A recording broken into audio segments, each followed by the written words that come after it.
आम खबर दे आपको। स्पेशल सेंट्रल अदालत लाहौर FIA मनी लॉन्ड्रिंग का मुकदमा।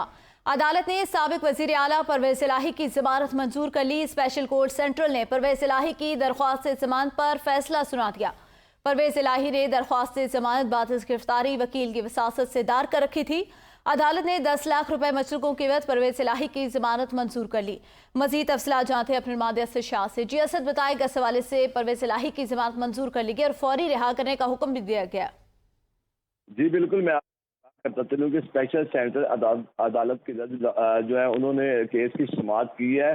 चौधरी परवेज इलाही ने जो है जमानत बाद गिरफ्तारी पर दरख्वास्त दायर कर रखी थी। दरख्वास्त पर दोनों फरीकैन के वकला के दलाइल मुकम्मल होने के बाद फैसला महफूज कर लिया गया था।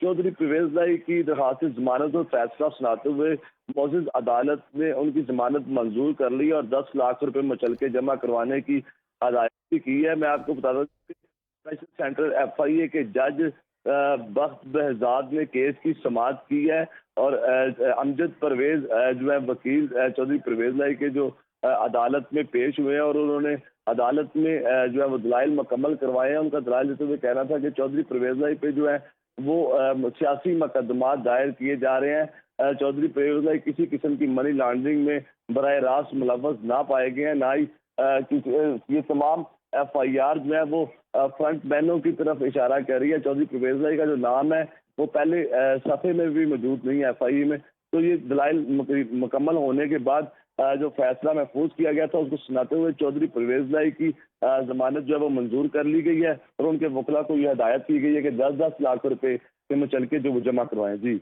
10 लाख के मुचलके जमा कराएं। बहुत शुक्रिया असद।